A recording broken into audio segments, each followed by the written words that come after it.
The wagon rattled to a stop in front of the saloon in Centralia, Kansas, and Katherine Sullivan knew her life was about to change forever, though she had no idea whether for better or worse. She sat rigid on the wooden seat, her hands clasped so tightly in her lap that her knuckles had turned white beneath the dust that coated everything after 3 days of travel. Her stepfather, Harold Crane, climbed down from the driver's seat with an eagerness that made her stomach turn. He had been drinking since dawn, and the whiskey on his breath had filled the small space between them like poison. "Get down," he said, not looking at her. His voice carried that flat quality it always had when he was about to do something cruel. Katherine was 20 years old, and she had been taking care of herself and her younger half-siblings since her mother died of fever 2 years ago. Harold had never been a kind man, but after her mother passed, something in him had twisted further. The farm had failed. The debts had mounted. And now, in the summer of 1878, he had brought her to this dusty town with a promise that made her blood run cold. "I will not go in there," she said, surprised by the steadiness of her own voice. Harold turned then, his face red and mottled. "You will do as I say. I have a buyer waiting, and by God, you will not embarrass me. A buyer." The word sat like a stone in her chest. For weeks she had heard whispers of his plan. Men came to the farm, looking her over like livestock. Harold called them business associates, but she knew better. He meant to sell her, to trade her freedom for enough money to pay his gambling debts and buy more whiskey. The saloon doors swung open, and a portly man in a stained vest stepped out onto the boardwalk. His eyes found Katherine immediately, and his smile revealed tobacco-stained teeth. "This her Crane? She looks healthy enough." "Strong as an ox and knows how to work," Harold said, grabbing Katherine's arm and pulling her roughly from the wagon. "She can cook, clean, and she has not been touched, worth every penny we discussed." Katherine jerked her arm free, her dark hair falling loose from its pins. "I am not property. You cannot do this." "Your mama left you in my care," Harold hissed. "That makes you mine to do with as I please until you are wed. And since no decent man would have you without a dowry, this is the best you can hope for." The portly man, whose name she had heard was Marcus Finch, owned a brothel 2 towns over. He had come specifically to purchase girls, and Harold had promised him a virgin who would fetch top dollar from the wealthy ranchers and railroad men who frequented his establishment. The thought made Katherine's skin crawl, but she had nowhere to run. She had no money, no family who would take her in, and the law would side with her stepfather. "Let us go inside and finish our business," Finch said, gesturing toward the saloon. Katherine stood frozen on the dusty street, her heart pounding so hard she could hear it in her ears. The sun beat down mercilessly, and somewhere a dog barked. Life continued around her, ordinary and indifferent while her world crumbled. Then she heard boot steps, slow and deliberate, crossing the street behind her. "Might be I am interested in this transaction myself," a man's voice said. It was deep and calm, with a slight drawl that spoke of Texas origins. Katherine turned and found herself looking at a cowboy who stood well over 6 feet tall. He wore dusty leather chaps over worn denim, a dark blue shirt, and a hat that shaded his face from the brutal sun. What struck her most were his eyes, pale blue and startlingly direct. He looked to be in his mid-20s, with several days of stubble on his jaw and the lean, weathered look of a man who spent his life outdoors. Harold's eyes lit with greed. "You looking to outbid Finch here?" The cowboy's gaze never left Katherine's face. "Depends on the terms." "She is not for sale to just anyone," Finch sputtered. "Crane and I had an agreement." "Agreements can be renegotiated," the cowboy said mildly. He finally looked at Harold. "How much?" $200, Harold said quickly. It was more than Finch had offered, Katherine realized with a sinking heart. Her stepfather sensed an opportunity to start a bidding war. The cowboy nodded slowly. "I will give you 300, cash, right now." Finch made an outraged sound, but Harold was already stepping forward, his hand extended. "You got yourself a deal, mister. What was your name?" "Vincent Jameson," the cowboy said. He pulled a leather pouch from his pocket, counted out the bills with careful precision, and placed them in Harold's greedy palm. "There is one condition." Harold paused in his counting. "What condition?" "I want papers. Legal papers that say she is free. Not my property, not yours, not anyone else's. Free." The silence that followed was so complete that Katherine could hear the rustle of the wind through the dry grass at the edge of town. She stared at Vincent Jameson, trying to understand what game he was playing. "Free," Harold repeated slowly. "Why would you pay $300 just to set her free?" "That is my business," Vincent said. His tone was still mild, but something in it made Harold take a step back. "Do we have a deal or not?" Harold looked between the money in his hand and Katherine, calculating. Finally, he shrugged. "Makes no difference to me. We can go to the county office right now and draw up whatever papers you want. Your money is as good as anyone's." "No," Vincent said. "First, we go to the sheriff, then the county office. I want this done properly with witnesses." Katherine found her voice at last. "Why are you doing this?" Vincent looked at her again with those startling blue eyes. "Let us get the papers done first. Then we can talk." The next hour passed in a blur. Vincent kept his word, insisting they go to the sheriff's office first. Sheriff Tom Brennan was a gray-haired man with shrewd eyes who listened to Vincent's request with growing interest. "You want to buy her freedom," Brennan said. "Son, that is a decent thing to do, but you know how this town will talk." "Let them talk," Vincent said simply. They went to the county clerk's office next, where a bespectacled man named Horace Reed drew up the papers. Harold signed away all legal claim to Katherine in exchange for the $300, which he stuffed into his pocket with shaking hands. Then Vincent signed a document that freed Katherine from any obligation to him, witnessed by both the sheriff and the clerk. When it was done, Harold left without another word, already heading toward the saloon to drink away his newfound wealth. Finch had disappeared earlier, muttering about wasted time.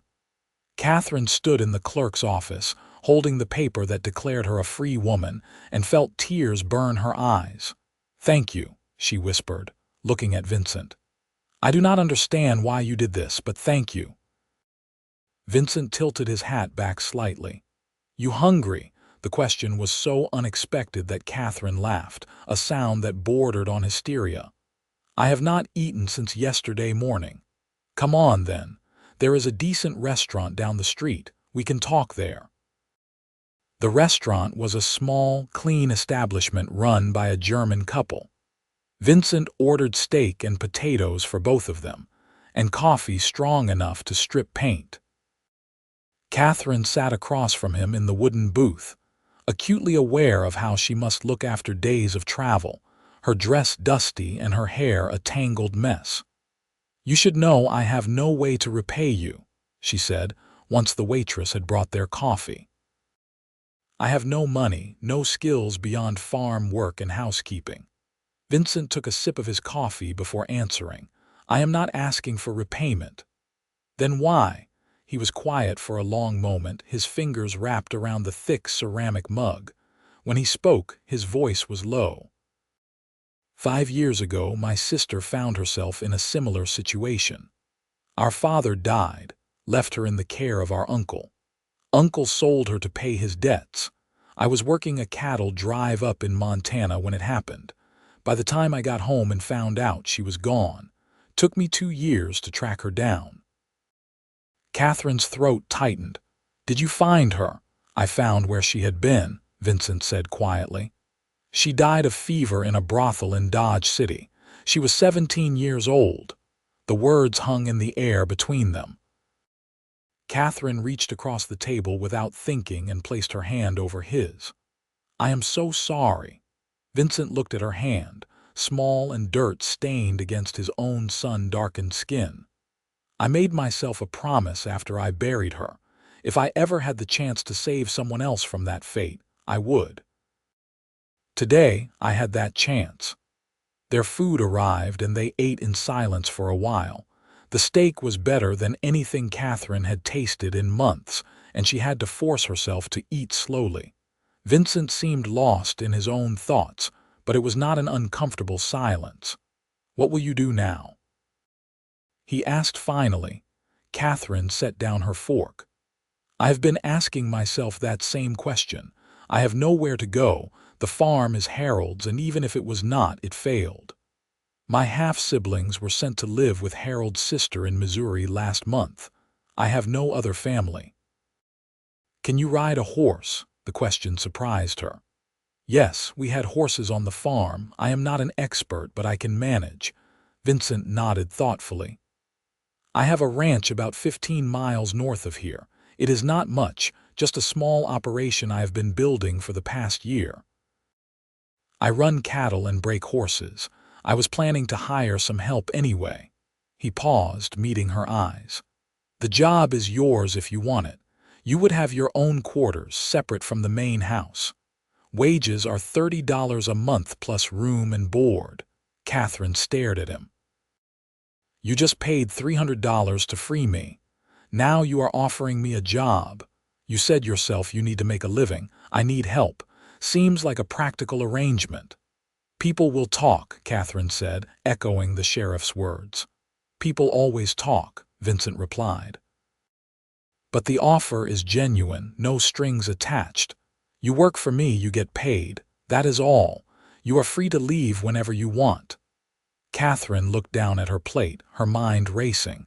She had no other options, no other offers. But more than that, she found herself wanting to trust this strange cowboy who had appeared like an answer to a prayer she had not dared to speak. There was something solid about him, something decent that shone through despite his rough exterior. "I accept," she said. "Thank you." "No need to thank me," Vincent said. "Let us finish eating, then we will get you some supplies. You will need proper clothes for ranch work." They spent the rest of the afternoon in town. Vincent took her to the general store, where he bought her sturdy canvas pants, several work shirts, a hat to keep the sun off, and good leather boots. He also bought her a bedroll, a canteen, and various other necessities. Katherine protested at the expense, but he waved her off. "Consider it an advance on your wages," he said. By late afternoon, they were riding north out of Centralia. Vincent had bought Katherine a gentle mare named Rosie, and she followed him on the dusty road with her new supplies tied behind her saddle. The landscape stretched out endlessly around them, rolling prairie grass turning gold in the summer heat.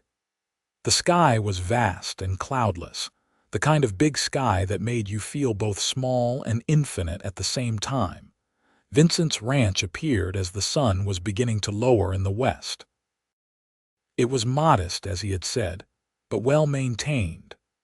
A solid house built of wood and stone sat among a cluster of outbuildings, including a barn, a stable, a smokehouse, and a smaller cabin that he indicated would be hers.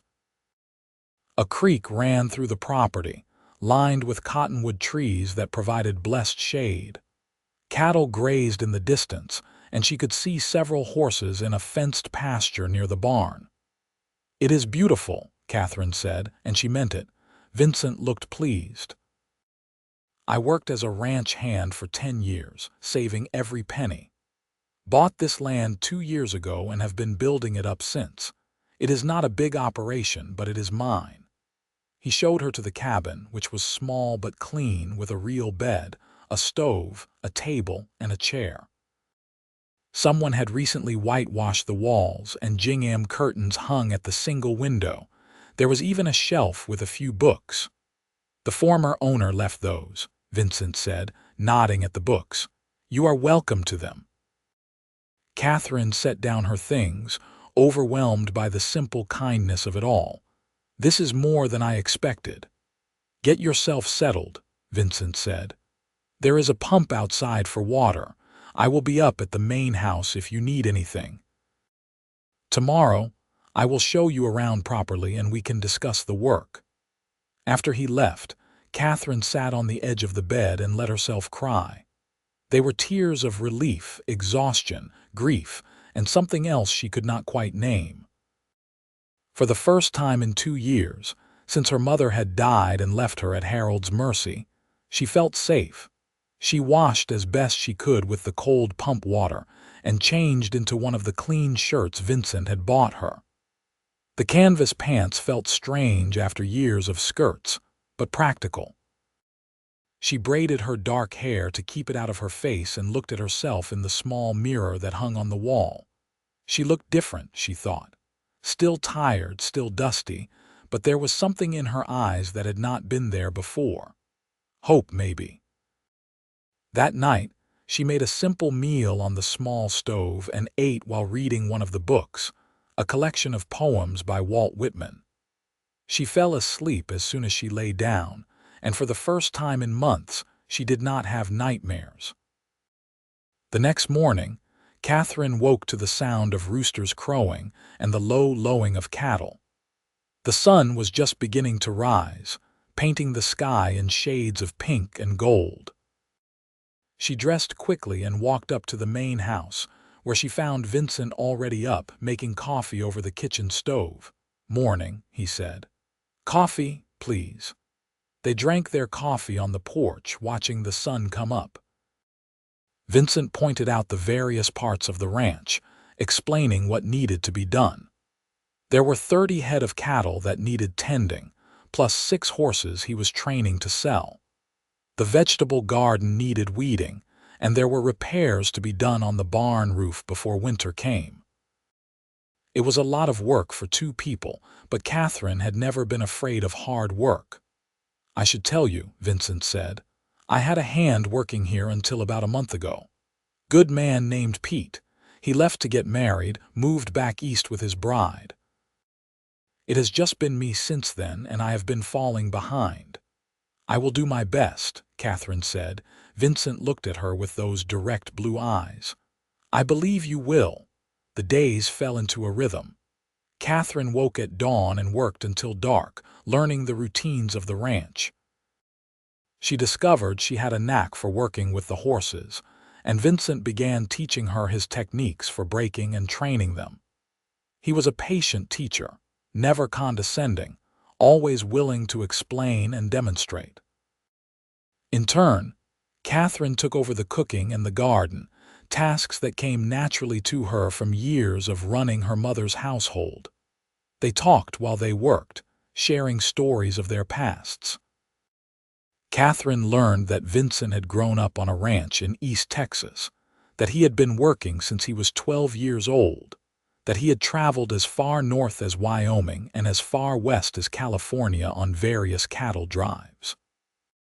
He spoke little of his sister, but Katherine sensed that her death still haunted him. She told him about her childhood, about her mother who had been kind and gentle, about the joy she had felt before her mother married Harold Crane. She spoke of her half-siblings, whom she missed terribly, and her dreams of perhaps one day having a home of her own. "You are welcome here as long as you want to stay," Vincent said one evening as they sat on the porch after supper. It had been 3 weeks since that day in Centralia, and Katherine realized with some surprise that she was happy. The work was hard, but satisfying. The prairie nights were peaceful, full of stars and the song of crickets, and Vincent's quiet presence had become something she looked forward to. "Thank you," she said. "I cannot imagine anywhere else I would rather be." Something passed between them in that moment, a recognition that their relationship had shifted beyond employer and employee, beyond rescuer and rescued. They were becoming friends, maybe something more, though neither of them had acknowledged it aloud. As summer deepened into August, Katherine noticed changes in herself. Her hands grew calloused but stronger. Her skin tanned despite the hat she wore. She learned to rope a calf, to mend a fence, to read the weather in the clouds. She grew confident in ways she never had been before, sure of her abilities and her worth. She also grew more aware of Vincent. The way he moved, economical and graceful despite his size. The rare smile that transformed his serious face. The gentleness in his hands when he worked with a skittish horse. The sound of his laugh, deep and genuine when something amused him. One evening in late August, a storm blew in from the west. The sky turned greenish-black, and the wind picked up until it howled like a living thing. Vincent and Katherine rushed to secure the animals and close up the buildings. By the time they finished, the rain was coming down in sheets, and lightning cracked across the sky.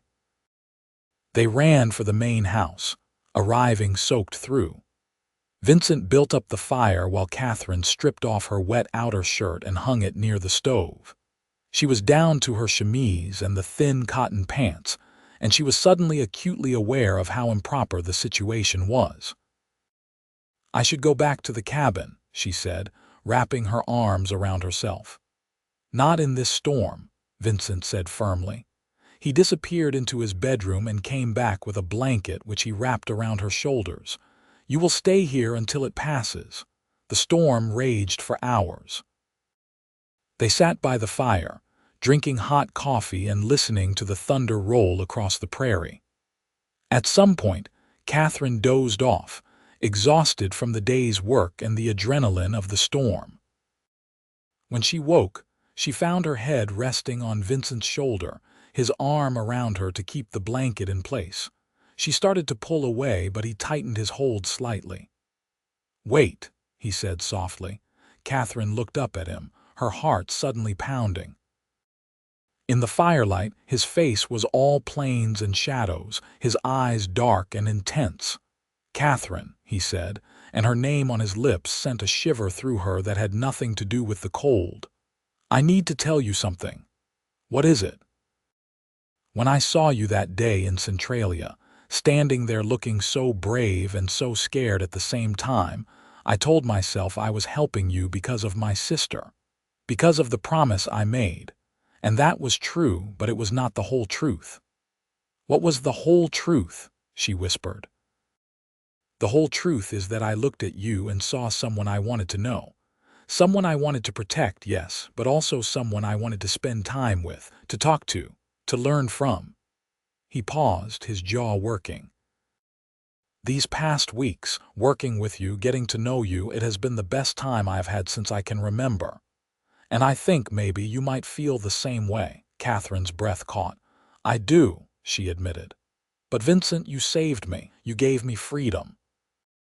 I would never want you to think that I am with you out of obligation or gratitude." "Are you with me out of obligation or gratitude?" he asked, a slight smile tugging at his lips. "No," she said firmly. "I am with you because you are kind and good and strong. Because you make me laugh and you make me feel safe. Because I have never met anyone like you." "Then may I kiss you?" Vincent asked. "Yes," Katherine breathed. The kiss was gentle at first, tentative, as if they were both afraid of breaking something precious. Then it deepened, becoming something more urgent, more real. When they finally pulled apart, both were breathing hard. "I am falling in love with you," Vincent said. "I probably should not say that so soon, but I have never been good at pretty words. I only know how to tell the truth." "Then let me tell you the truth," Katherine said, placing her hand over his heart. "I am already in love with you. I think I have been since that day you stood up to Harold and bought my freedom."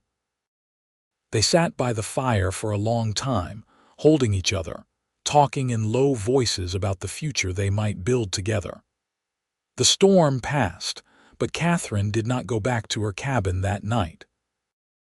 They fell asleep on the rug by the fire, wrapped in each other's arms, and it was the most peaceful sleep either of them had known in years. In the morning, They woke to sunlight streaming through the windows and the clean smell of rain-washed earth.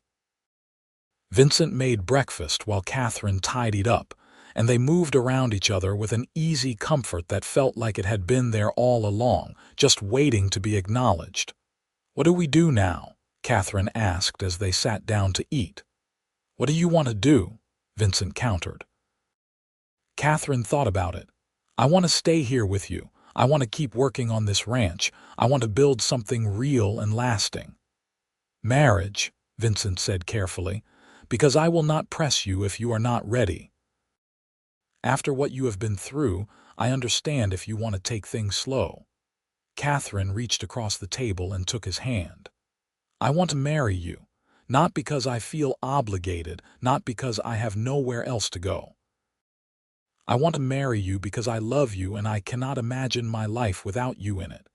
The smile that spread across Vincent's face was like sunrise breaking over the prairie. "Then will you marry me, Katherine Sullivan?" "Yes," she said, laughing and crying at the same time. "Yes, I will." They were married 3 weeks later, in September of 1878, in the small church in Centralia. Sheriff Brennan stood as witness, along with Horace Reed from the county clerk's office and the German couple who owned the restaurant. Katherine wore a simple blue dress that Vincent bought her for the occasion, and she carried wildflowers from the prairie. Vincent wore his best shirt and had trimmed his beard for the occasion. The ceremony was short and simple, but when Vincent said his vows, his voice was strong and sure. "I promise to honor you, to protect you, and to love you for all the days of my life. You are not my property.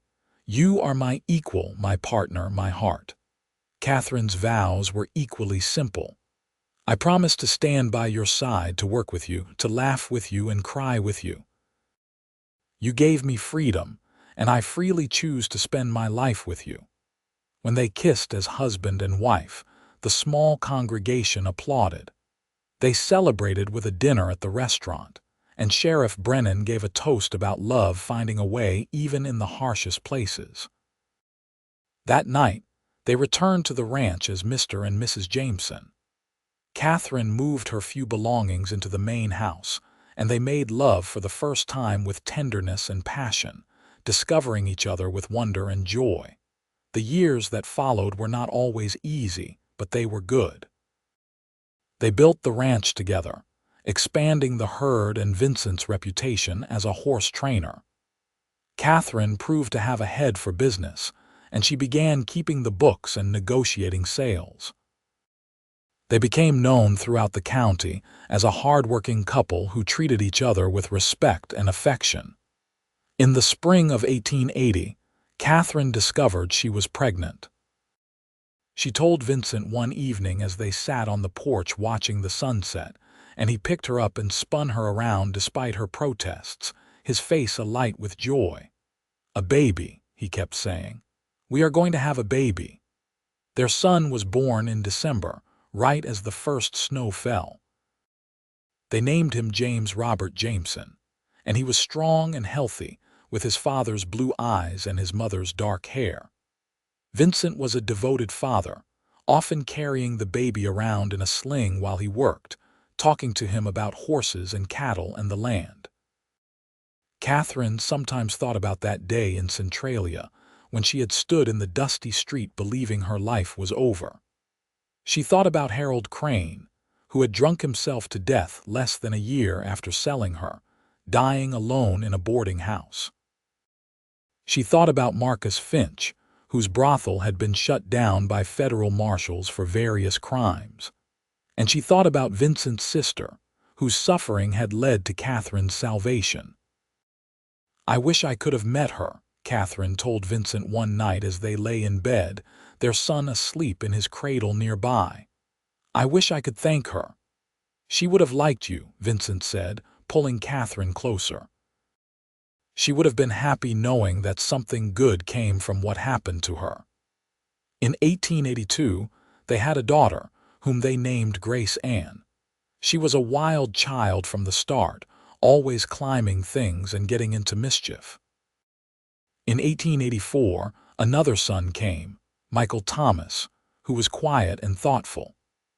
Katherine sometimes wondered how she could feel so blessed after such a dark beginning, but Vincent always reminded her that they had built this life together, that they had earned their happiness. The ranch prospered. They added on to the house, hired several hands to help with the work, and Katherine started a small school for the children of the neighboring ranchers. Vincent became known as one of the best horse trainers in Kansas, and people came from 3 counties away to buy his stock. But more than the success or the prosperity, what Katherine treasured most was the love that had grown between her and Vincent. It was not the passionate rush of those early days, though that spark never completely faded. It was something deeper and more enduring, built on mutual respect, shared work, and countless small kindnesses. It was the way Vincent still brought her coffee every morning, the way Katherine still packed his favorite foods when he had to travel for business. It was the way they could communicate with a glance across a crowded room, the way they still talked for hours on the porch at night after the children were asleep. One evening in the summer of 1890, 12 years after that fateful day in Centralia, Katherine and Vincent sat on that same porch, watching their children play in the yard. James was 10 now, a responsible boy who helped his father with the horses. Grace was 8, all energy and laughter. Michael was 6, always with his nose in a book. "You ever regret it?" Katherine asked quietly. "Spending that $300 on me?" Vincent looked at her, his blue eyes still as direct and clear as they had been that first day. "Every dollar I spent that day was the best investment I ever made. I got you, did I not? I got this life, these children, this happiness. I would pay $3,000, $30,000, everything I own for what we have." "I love you," Katherine said, as she had said 1,000 times over the years, but it never lost its meaning. "I love you too," Vincent replied, pulling her close. "Always have, always will."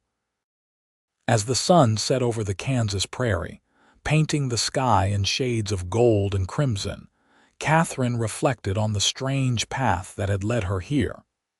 She had been sold like property, treated as less than human, stripped of dignity and choice.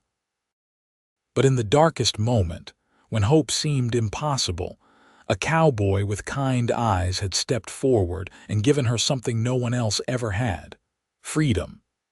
And from that freedom had grown this love, this family, this life that stretched out before her full of promise and possibility. She had been broken, but she had been made whole again. She had been lost, but she had been found. And most importantly, she had learned that love, real love, was not about possession or control. It was about choice, freely given, every single day. The children's laughter rang out across the prairie, and Vincent's arm was warm around her shoulders.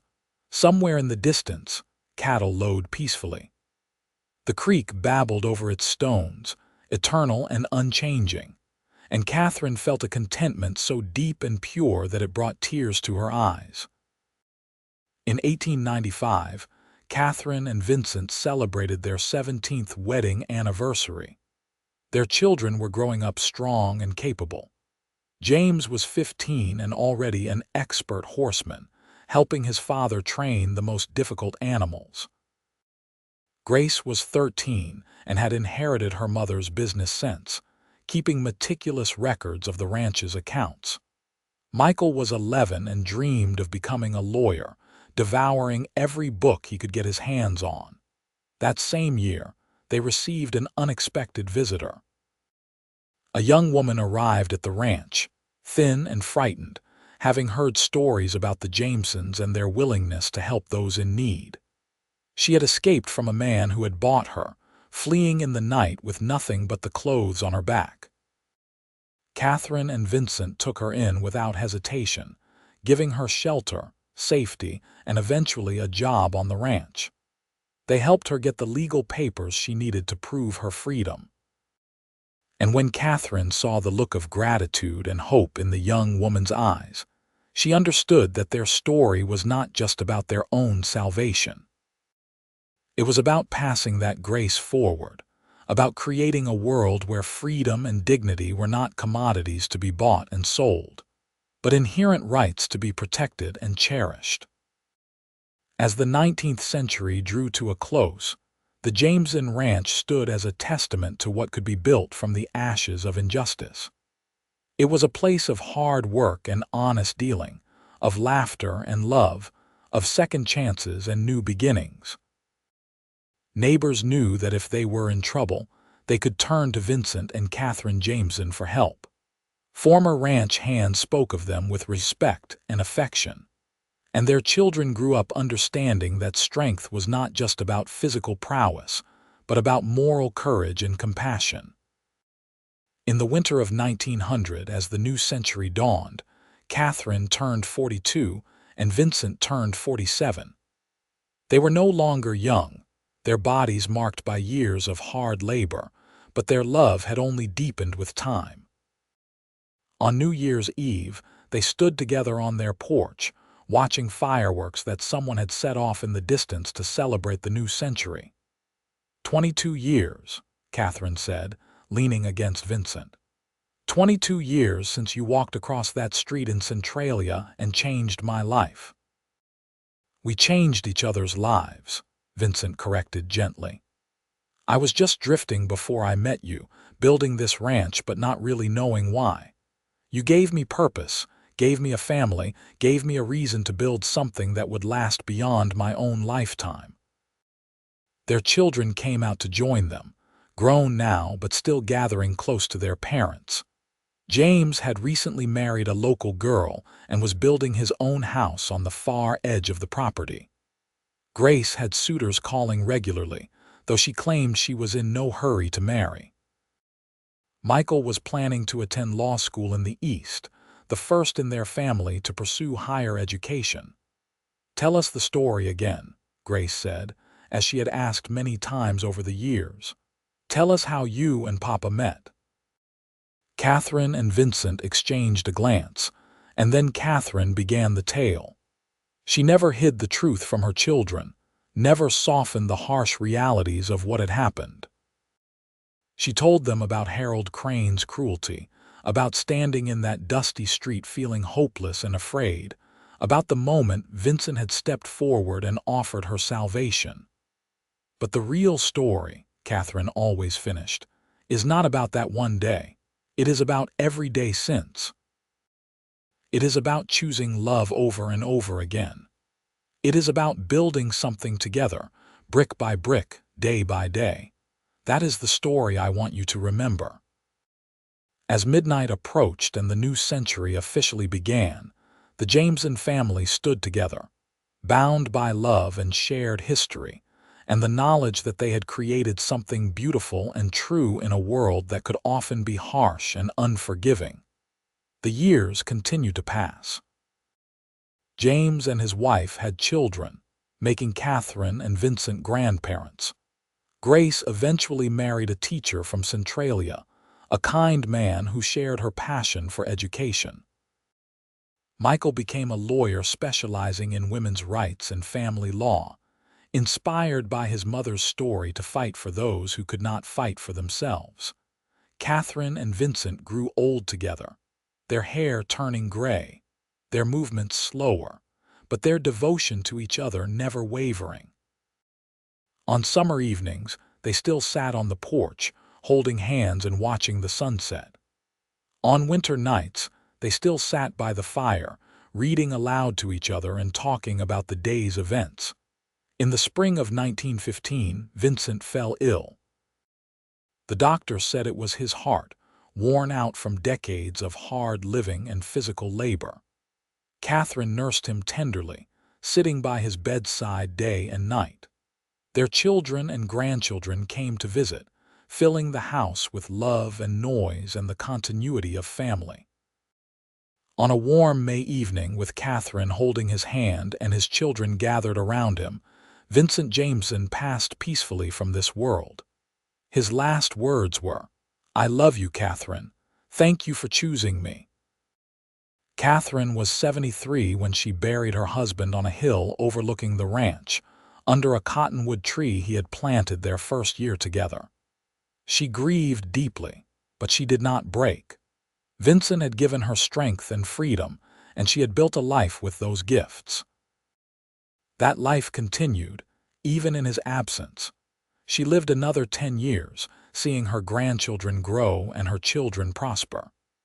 She saw automobiles become common, saw the world change in ways that would have seemed impossible in 1878. But some things remained constant: the prairie grass waving in the wind, the cry of the hawks, the turning of the seasons. Katherine Sullivan Jameson died in her sleep in 1925, at the age of 83, in the bedroom she had shared with Vincent for 37 years. Her children were with her, and her last words were, "Tell your father I am coming." She was buried next to Vincent on that hill under the cottonwood tree. The ranch continued in the family for generations, and the story of Katherine and Vincent became a family legend, told and retold to every new generation.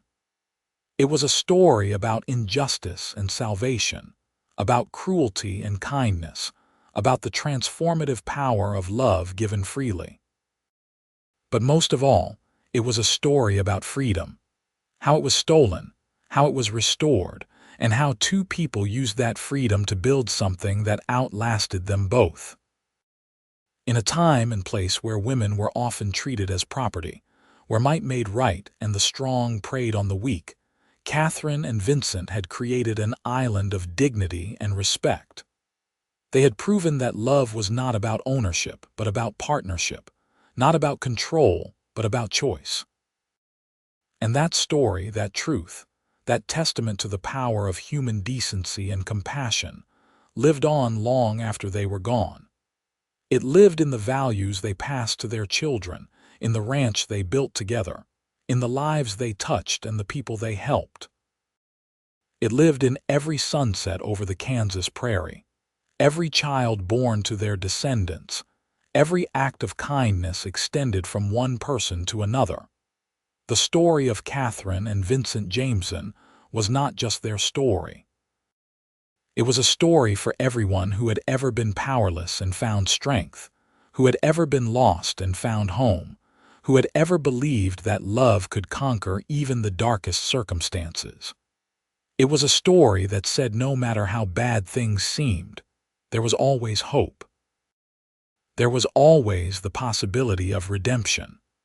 There was always someone willing to step forward and do the right thing, even at great personal cost. And in the end, that was the greatest gift Vincent had given Katherine that day in Centralia.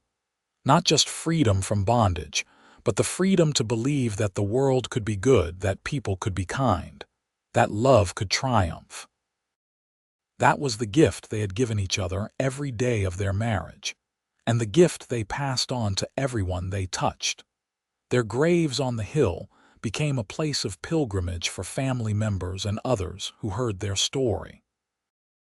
People would come and stand under the cottonwood tree, looking out over the prairie that stretched endlessly in all directions, and they would think about freedom and love, and the choices we make that define our lives.